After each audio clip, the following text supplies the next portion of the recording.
आप सबको मेरा नमस्कार।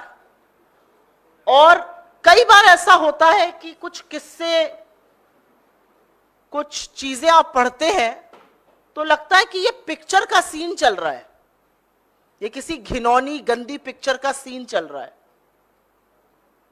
लेकिन फिर पता चलता है ये यथार्थ है। और घिन आने लगती है ऐसे लोगों से, घिन आने लगती है ऐसे समाज से, घिन आने लगती है ऐसे नेताओं से जो इन लोगों को बढ़ावा देते हैं। यह पिक्चर गले में पटका डाले हुए भारतीय जनता पार्टी का, यह पिक्चर प्रज्वल रेवन्ना की है। यहां मंच पर मोदी जी के साथ अभी 14 अप्रैल को प्रज्वल रेवन्ना हासन से एमपी हैं। ये देखिए, मोदी जी के वृहद परिवार का हिस्सा है। ये पूर्व प्रधानमंत्री एचडी देवगौड़ा जी के पोते हैं, पौत्र हैं। मोदी का परिवार वाले वृहद परिवार का भी हिस्सा है। 14 अप्रैल की ये फोटो है। 14 अप्रैल बमुश्किल 2 हफ्ते पहले की। ये जेडीएस से सांसद हैं, हासन से बीजेपी और जेडीएस के साझा उम्मीदवार हैं। 2 हफ्ते पहले जब मोदी इनके साथ मंच साझा कर रहे थे मैसूरू में, तो इनकी खूब तारीफ करी थी, इनकी पीठ ठोकी थी और इनके लिए वोट मांगा था।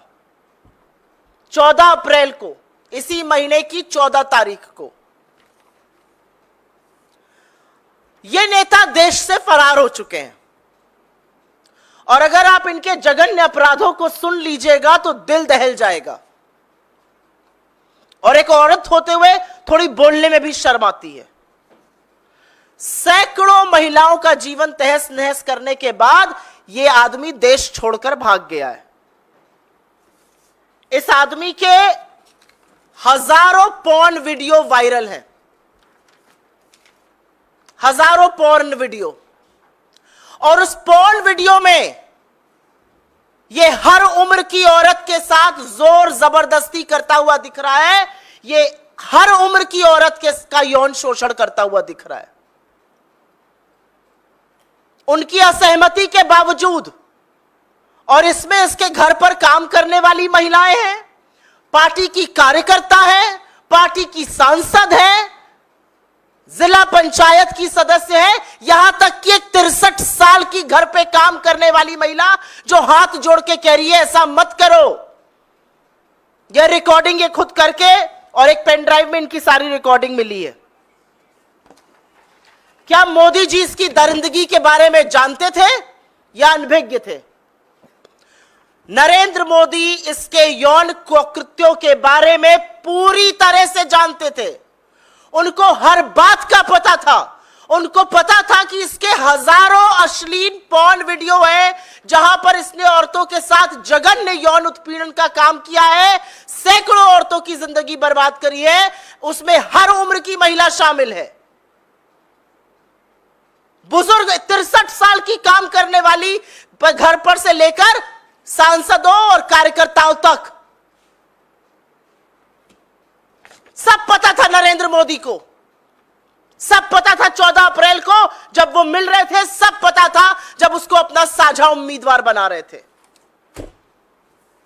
दिसंबर 2023 में बीजेपी के ही एक नेता देवराज गौड़ा ने बीजेपी के शीर्ष नेतृत्व को, नरेंद्र मोदी, अमित शाह और जेपी नड्डा को यह चिट्ठी लिखी, प्रदेश अध्यक्ष को चिट्ठी लिखी, और उन्होंने पेन ड्राइव के बारे में जानकारी दी, प्रज्वल रेवन्ना के यौन विचलन के बारे में जानकारी दी और कहा इस आदमी को उम्मीदवार मत बनाइएगा। दिसंबर 2023, 4 महीने पहले। 11 जनवरी 2024 को देवराज गौड़ा ने प्रज्वल के खिलाफ बीजेपी आला कमान को लिखा था। उसके बाद उन्होंने प्रेस वार्ता की, सार्वजनिक किया इस सारी बात को और बताया कि ऐसा आदमी है, इसके ये कुकृत्य है, ये बातें सामने आई हैं, इसको टिकट नहीं देना चाहिए, इसको उम्मीदवार नहीं बनाना चाहिए। पहले लिखा और उसके बाद बीजेपी के आला कमान को सूचित किया, प्रेस वार्ता की। उसके बाद फरवरी और मार्च में फर्जी चाणक्य इस देश के गृह मंत्री अमित शाह कर्नाटक के दौरे पे जाते हैं, मैसूर पहुंचते हैं और तब पूर्व बीजेपी विधायक प्रीतम गौड़, पूर्व विधायक एटी रामास्वामी और कार्यकर्ताओं ने इस प्रज्वल रेवन्ना की उम्मीदवारी के खिलाफ उनको कहा ऐसे व्यक्ति को टिकट मत दीजिए, इसके यौन कुकृत्य के चर्चे बहुत फैले हुए हैं, इसने हर उम्र की औरत का शोषण किया है, इसके तमाम हजारों वीडियो पेन ड्राइव पर है, इसने सैकड़ों औरतों की जिंदगी तबाह करी है। मार्च तक अमित शाह से मिलकर बीजेपी के पूर्व विधायकों ने, उनके नेताओं ने मैसूरू में यह बात कही। तो अमित शाह और नरेंद्र मोदी सब कुछ जानते थे। वो जानते थे कि ये कैसे आदमी को उम्मीदवार बना रहे हैं, वो जानते थे ये कितना जघन्य अपराधी है, और उसके बाद भी उन्होंने हासन की सीट से उसको अपना उम्मीदवार बनाया। कर्नाटका की महिला आयोग ने इस मामले का स्वतः संज्ञान लिया। जैसे ही उनके जानकारी में यह आया, उन्होंने एसपी को नोटिस जारी की और सीएम से इस भयावह घटना पर एसआईटी के गठन की मांग करी। अगले दिन एसआईटी गठित हुआ और जैसे ही एसआईटी गठित होता है, हासन का यह उम्मीदवार, नरेंद्र मोदी का चहेता, उनका दुलारा, उनके वृहद परिवार का हिस्सा, यह देश छोड़कर भाग जाता है।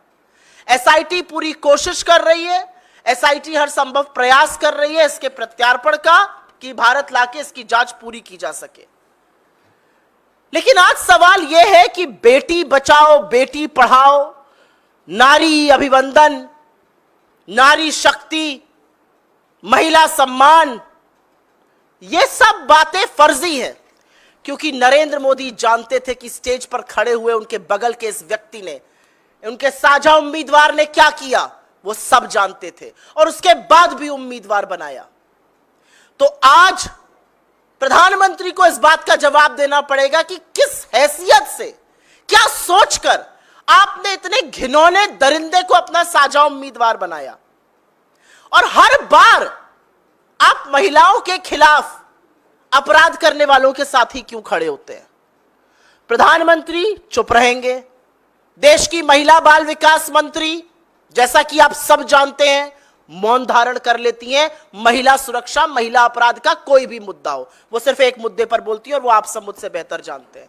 और देश का महिला आयोग, रेखा शर्मा, जो चश्मा उतारेंगी नहीं, क्योंकि चश्मे से बीजेपी और घटक दल के कोई अपराध नजर नहीं आते, उनको तो मानो सांप सूंघ गया है। नोटिस पे नोटिस, नोटिस पे नोटिस, नोटिस पे नोटिस भेजेंगी विपक्ष को, लेकिन भाजपा के कुकृत्यों को, भाजपा के घटक दलों के कुकृत्यों को, इतने जघन्य अपराधी का कोई संज्ञान नहीं लिया जाएगा। नील बटा सन्नाटा। तो अगर इस दरिंदे से घिन आती है, उससे ज्यादा घिन उन लोगों से आती है जो इसको संरक्षण देते हैं। लेकिन क्या ऐसा पहली बार हुआ है? क्या ऐसा पहली बार हुआ है कि नरेंद्र मोदी ने उन लोगों का साथ दिया है जो महिलाओं का शोषण करते हैं? बिल्कुल नहीं।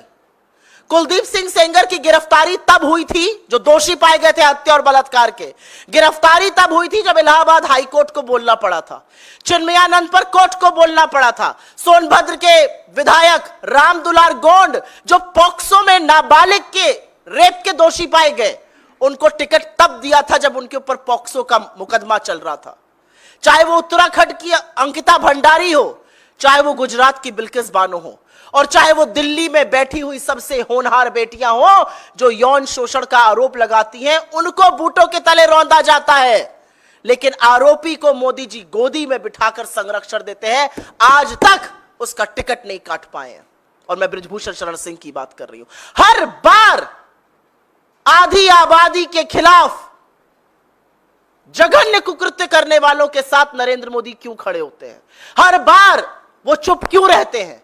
हर बार स्मृति ईरानी और महिला आयोग को सांप क्यों सूंघ जाता है? और मैं आपके माध्यम से आपके सीनियर मूर्धन्य पत्रकारों से भी सवाल पूछती हूं, क्यों है इतना सन्नाटा? कितने शो हो रहे हैं इस पर? कितनी टिप्पणियां लिखी जा रही हैं पेपर पर? कितने एडिटोरियल्स लिखे जाएंगे? आज ये सवाल पूछा जाएगा, क्योंकि सभ्य समाज में, राजनीतिक जीवन में, सार्वजनिक जीवन में ऐसे लोगों की कोई जगह नहीं है।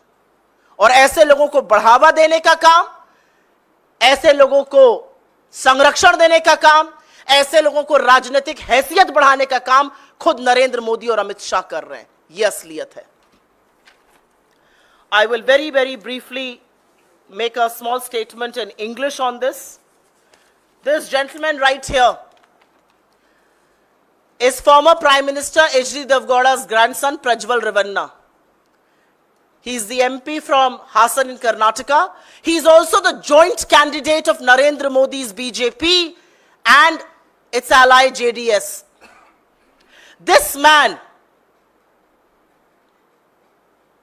has been alleged and has been found on video, and not one and not two, but thousands of videos in which he is molesting women, in which he is doing heinous crimes against women, and women from all age group. These women are domestic household workers who work at his house. They are party workers. They are his MPs.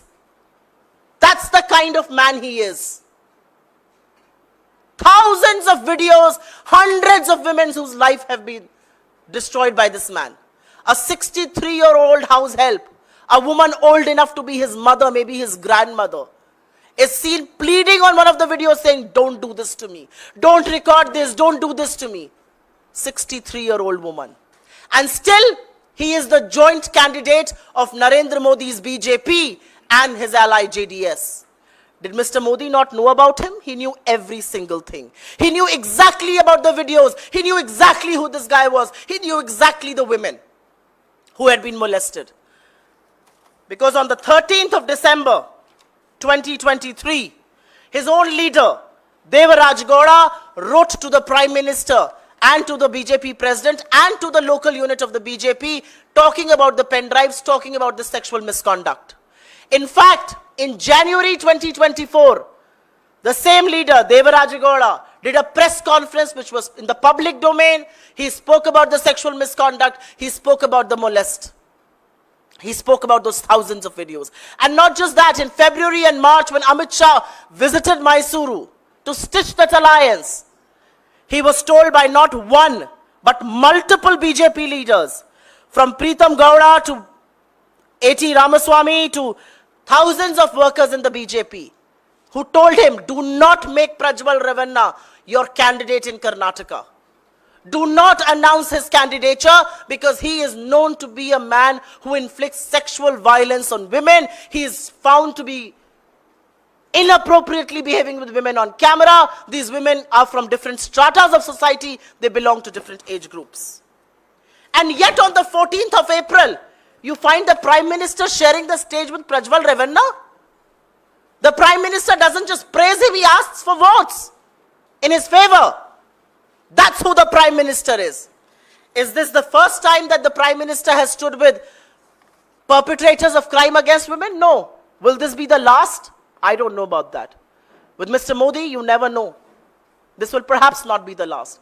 But it needs to be pointed out that the moment this was taken up by the Commission for Women in Karnataka, they issued a notice to the SP. They asked the government to set up an SIT. An SIT was set up. The very same day, this man absconded and ran away to Europe. We are looking at his extradition, and the SIT will ensure that he faces the whole might of Indian law. But there are some questions that will be posed before Narendra Modi. And those questions include his silence. Those questions include his blessing. Those questions include his absolute know-how. And those questions will include, why did he make this man his candidate? Why is Smriti Irani quiet? Where is the National Commission for Women? They are only interested in issuing notices to members of India's opposition. What about perpetrators of crime like this? Where is Rekha Sharma? Is she hibernating? Is she on a holiday? Is she writing those filthy tweets that she writes? That's what we want to know. But where is the Prime Minister, and what is the explanation he has? Despite knowing every detail, how could you make a man who is so engrossed in sexual violence, sexual crime against women, your candidate? But has this happened for the first time? No. You must remember that in Unnao, Kuldeep Singh Sengar was arrested only after the courts intervened. Chinmayanand was arrested only after the courts intervened. Ram Dular Gond, their MLA from Sonbhadra, who has now been found guilty of raping a minor under the POCSO Act, was given a ticket when the POCSO case was going on against him. Have you forgotten Brijbhushan Sharan Singh? Have you forgotten that he is a sexual offender? Have you forgotten he's been named in a charge sheet? Have you forgotten the BJP has not been able to act against him? Have you forgotten Ankita Bhandari? Have you forgotten Bilkis Bano? Each time there is a crime against women, the Prime Minister, his government, his machinery, and the BJP are always protecting the perpetrators of this crime and not the women, not the victims. That is the question today. आपके सवालों का स्वागत है. अगर आप इस पर सवाल पहले लीजिएगा तो मैं अनुग्रहित रहूंगी. I'll be very grateful if you please focus your questions on this matter.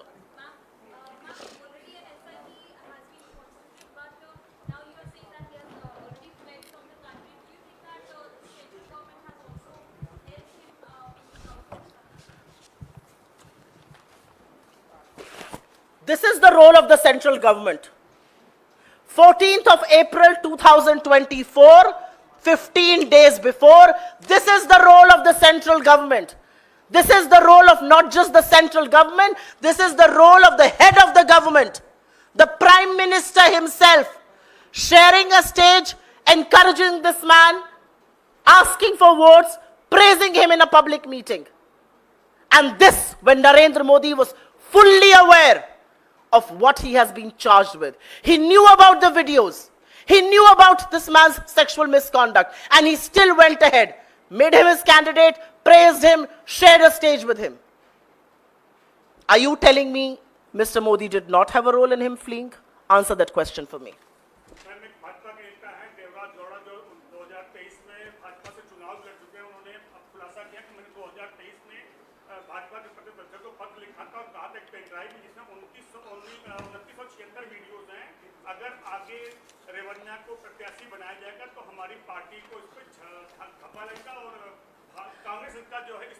ये वो चिट्ठी है देवराज गौड़ा की जो उन्होंने प्रधानमंत्री को, गृह मंत्री को, जेपी नड्डा को, कर्नाटका के बीजेपी प्रेसिडेंट को लिखी दिसंबर 2023 में.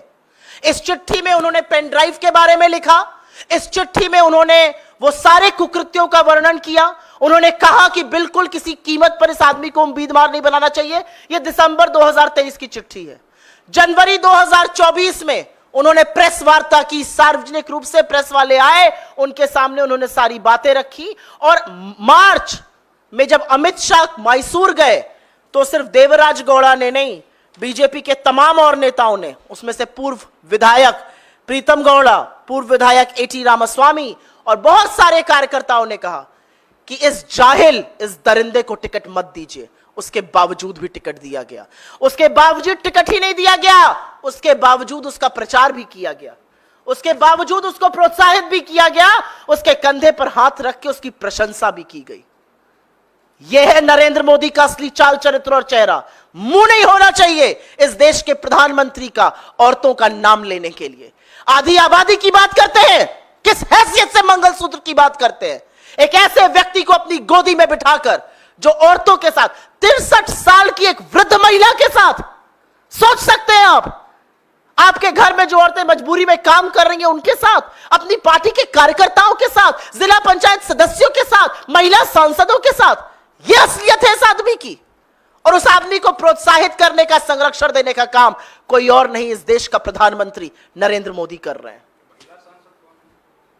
There are thousands of videos, and because those videos are under SIT, I will not be able to reveal the identities of those women. I think it's only fair that the probe does it. But about 3,000 videos have surfaced where hundreds of women have been found being molested by this man. And he has fled this country. He was your candidate. You went and campaigned for him. He's now fled the country. But believe you me, the Karnataka government will ensure that he's extradited and he faces the might of Indian law. That's what we hear. And यहाँ इसके अलावा कोई इस पे और सवाल?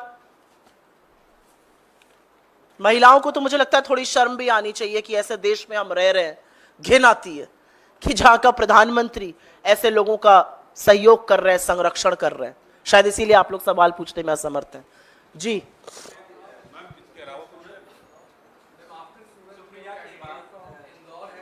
one of you will have to ask the question. Decide which one.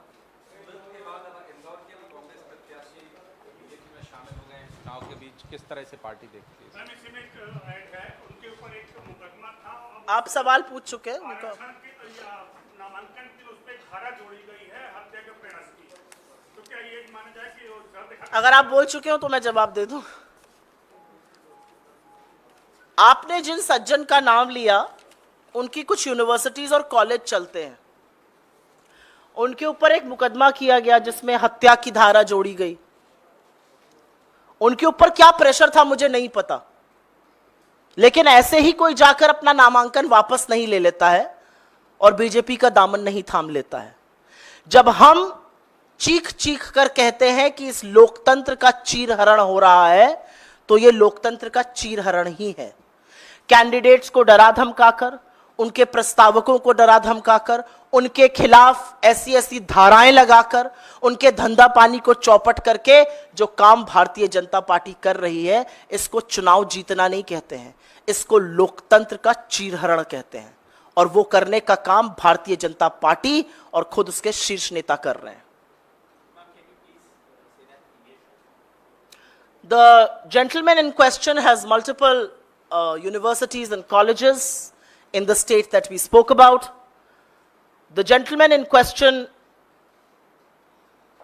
was slapped with, one of the charges slapped against him was of murder. It is not natural, it is not normal, it is not ordinary that somebody just withdraws their candidature and joins the BJP. When we say that India's democracy is under threat, this is the threat that we speak about.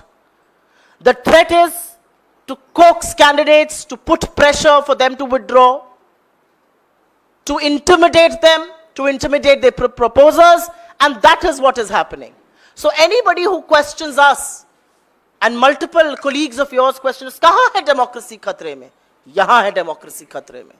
When you are putting pressure, when intimidation is of the kind where people are having to withdraw from electoral contests, where is a free and fair election?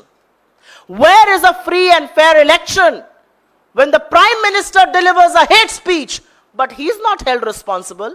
The notice instead goes to the party president. Where is a free and fair election when the Election Commission looks the other way, when candidate after candidate is being intimidated? I think these are questions that you should raise more than me.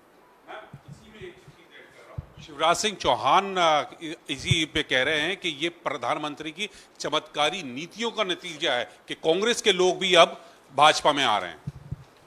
प्रधानमंत्री की चमत्कारी नीतियां ये हैं।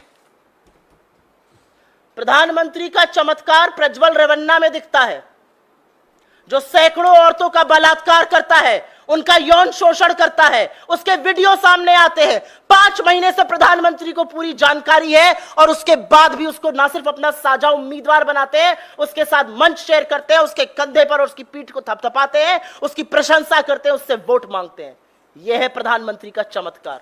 आगे मेरा मुंह मत खुलवाइए। Any other questions? जी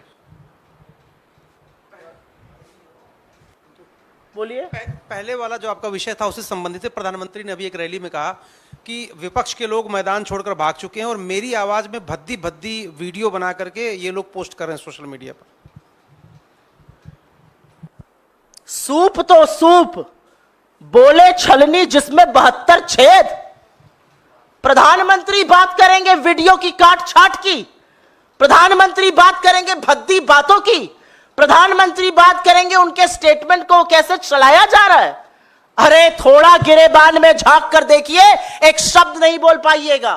दुनिया की सबसे बड़ी फेक न्यूज फैक्ट्री, सबसे महंगी फेक न्यूज फैक्ट्री, जिसका काम ही है लोगों की रेपुटेशन को असैसिनेट करना, जिसका काम ही है एक व्यक्ति विशेष के पीछे पड़ना, उनके बयानों को काट छाट तोड़ मरोड़ के प्रस्तुत करना, करोड़ों हजारों रुपए लगा दिए, लेकिन सच को छुपा नहीं पाए और आज दुनिया जानती है कि राहुल गांधी क्या है। ये बोलेंगे प्रधानमंत्री को मुंह के दांत के तले उंगली दबानी चाहिए, शब्द नहीं बोलना चाहिए। एक आप भद्दी बातें करिएगा तो आपको भद्दी बातें सुनाई देंगी। अगर आप महिलाओं की, अगर आप समुदायों की का तिरस्कार करिएगा तो महिलाएं आपके खिलाफ आज बोल रही हैं। आपके चैनल्स पर मैं देखती हूं ओपिनियन पोल्स, आपके चैनल्स पर मैं वॉक्स पॉप्स को सुनती हूं जो आम जनता की बातें हैं।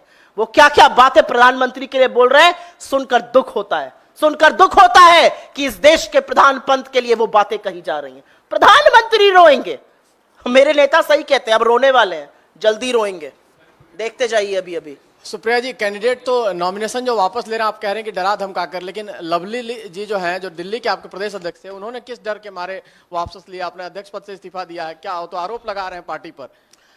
मुझे ऐसा लगता है कि उनकी बहुत सारी बातों का जवाब मैं देना चाहूंगी, लेकिन दूंगी नहीं। मुझे ऐसा लगता है उन्होंने इस्तीफा दिया, वो इस्तीफा मंजूर कर लिया गया। ऐसा कोई भी निर्णय नहीं था जिसमें वो शामिल नहीं थे। जितना एक्सेस उनको लीडरशिप का, जितना एक्सेस उनको अध्यक्ष जी के यहाँ का, जितना एक्सेस उनको अध्यक्ष जी के ऑफिस का था, शायद ही कम लोगों को होता हो। तो उनकी बहुत सारी बातें निराधार हैं और मैं उसका पूरी तरह से खंडन करती हूं। मुझे ऐसा लगता है कि चुनाव के दौरान यह करना कहीं ना कहीं आपकी नीयत पर सवाल जरूर उठाता है। मैंने बोल दिया से कई सारे एक्स-एमएलए थे, तो उन्होंने ये भी आरोप लगाया दीपक बावरिया जी पर किस तरह से पार्टी को नुकसान पहुंचा है। तो क्या पार्टी इस पर कोई डिसिप्लिनरी एक्शन लेगी? चुनाव के दौरान आप रिजाइन करिए, आप दिक्कतें पैदा करने की कोशिश करिए और एक्शन किसी और के खिलाफ लिया जाए। ये सुना है आपने कभी?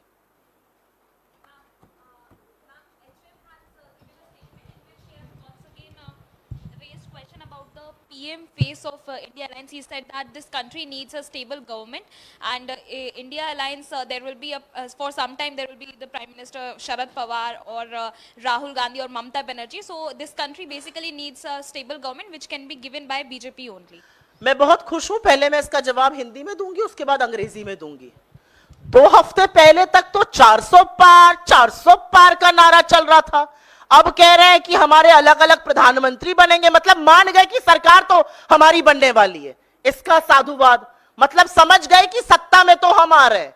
जो प्रधानमंत्री शुरू करते थे रैली, 400 पार की बात करते थे, आज उन प्रधानमंत्री को रैली में जाकर बोलना पड़ रहा है कांग्रेस को वोट मत देना, अगर कांग्रेस आ जाएगी तो ये हो जाएगा। मतलब आप मान रहे हैं कि हम आ रहे हैं, वो अच्छी बात है। जब जागो तभी सवेरा। असलियत यह है कि 2 चरण के मतदान के बाद बीजेपी की सारी कलई खुल गई है। बीजेपी का संविधान को बदलने का नापाक मंसूबा लोगों के सामने आ गया है। आरक्षण खत्म करने की जो सारा षड्यंत्र था, जो सारी साजिश थी, आज लोग देख रहे हैं, समझ रहे हैं और इनको उखाड़ फेंकने का मन बना चुके हैं। ये कोइंसिडेंस नहीं है कि पिछले 48 घंटे में 2-2 बार आरएसएस के प्रमुख, खुद मोदी जी, खुद गृह मंत्री जी आकर कह रहे हैं नहीं हम आरक्षण खत्म नहीं करेंगे। आप आरक्षण ही खत्म करना चाहते हैं, इसीलिए आप संविधान बदलना चाहते हो और ये आपका आज का मत नहीं है। मोहन भागवत जी तो 2015 से कह रहे हैं कि आरक्षण खत्म करो। प्रधानमंत्री मोदी हमारे मैनिफेस्टो में सिर्फ और सिर्फ जातिगत जनगणना को लेकर ही क्यों भ्रम फैला रहे हैं? आप बताइए ना, आप जातिगत जनगणना के साथ हैं या खिलाफ है? आप बताइए ना, आप आरक्षण के साथ है या खिलाफ है? क्योंकि आपकी पूरी पार्टी, गुरु गोलवलकर से लेकर आपके पहले जो आरएसएस के मीडिया पब्लिसिटी के हेड थे, वो खुद मोहन भागवत जी, सबने आरक्षण का दुर्विरोध किया है। ये संयोग नहीं है कि बीजेपी के बड़े नेता अनंत हेगड़े, सांसद लल्लू सिंह, प्रत्याशी ज्योति मिर्धा कह रही है संविधान बदल देंगे। तो ये देश ने चौकन्ने होकर सब सुन लिया है और आपका बोरिया बिस्तर गोल करने वाला है, क्योंकि ये देश सब कुछ सहेगा। ये देश आरक्षण के साथ और संविधान के साथ खिलवाड़ बिल्कुल नहीं सहेगा। As far as your question is concerned, I'll very briefly answer it in English since you asked me in that language. I am very glad that the Home Minister is talking about who our potential Prime Minister candidates will be. At least there is admission that Mr. Modi is not coming to power. At least there is admission From saying 400, at least there is admission that the next government will be that of the India alliance. Now, who the Prime Minister will be or not be will be one of the decisions that we will take. But the reality is there is admission, there is cognizance, and I thank them for it. The reality also is that the country has seen through the sinister plot of trying to change the constitution, of ending reservations, because that has been the core philosophy of the RSS, from Mohan Bhagwat to Golwalkar to everybody else involved. They have consistently opposed reservations. Even the BJP, it is no coincidence that from Lallu Singh to Jyoti Mirda to Anant Hegde, they are all talking about changing the constitution. What does changing the constitution mean? It simply means denying people the right to reservation. It simply means to act against Dalits, it simply means to act against tribals, it simply means to act against the backward classes and the poor who belong to the general category. The people of this country have understood your sinister plot and they will throw you out. Supriya जी, अमेठी और रायबरेली पर सवाल पूछना चाहती हूँ, क्योंकि CC हुई थी उसमें भी कुछ क्लैरिटी नहीं हुई। क्या गांधी परिवार के सदस्य ही इन 2 सीटों से लड़ेंगे और कब कांग्रेस इसकी घोषणा कर सकती है? ये कहना गलत होगा कि क्लैरिटी नहीं हुई। वहां पर पूरी तरह से अध्यक्ष जी को ये जिम्मा सौंपा गया है कि वो डिसाइड करें, उनको ऑथराइज किया गया है, वो डिसाइड करें कैंडिडेट कौन होगा। चुनाव छुपकर तो लड़ा नहीं जा सकता है, चुनाव तो पूरे गाजे बाजे के साथ पूरे माहौल में बाहर लड़ा जाएगा। जैसे ही कैंडिडेट अनाउंस होगा आप लोगों को इस बारे में पता चलेगा। हमारे यहाँ ये डिसीजन बंद कमरे में 2 लोग नहीं लेते हैं, सीईसी ने एक अपना मत सामने रखा है और अब अध्यक्ष जी और सीईसी पर इसकी मोहर लगकर कैंडिडेट डिसाइड होगा। पत्रकार ने सवाल किया, जाति और धार्मिक आधार पर चुनाव में जिस तरह से बातें होगी कितनी जाए तो उनका किस तरह का बंटवारा धार्मिक आधार पर नहीं हो, ऐसे माहौल खराब होगा, इसमें लोग फंसेंगे, ऐसा नहीं होना चाहिए। क्या नहीं होना चाहिए? मेनका गांधी लोगों ने कहा कि धार्मिक और जाति आधार जिस तरह के बयान आ रहे हैं ऐसा बंटवारा होना चाहिए, तो उन्होंने कहा ऐसा गलत। मतलब वो प्रधानमंत्री को आईना दिखा रही हैं कि इस तरह के बंटवारे मत कीजिए। वो प्रधानमंत्री को आईना दिखा रही हैं कि मेरे बेटे का करियर चौपट करने के बाद ये काम मत कीजिए, आप गलत कर रहे हैं इस देश के साथ। आप ही के सांसद, आप ही के कैंडिडेट सब आपको आईना दिखा रहे हैं। अभी एक आदमी ने, उनका माइनॉरिटी प्रकोष्ठ का अध्यक्ष था, थोड़ा आईना दिखाने का काम किया था कि ऐसी वाहियात बातें मोदी जी ना करें, उसको गिरफ्तार कर लिया गया। पार्टी से तो निकाला ही गया, गिरफ्तार कर लिया गया। देखिए अब इनके साथ क्या होता है।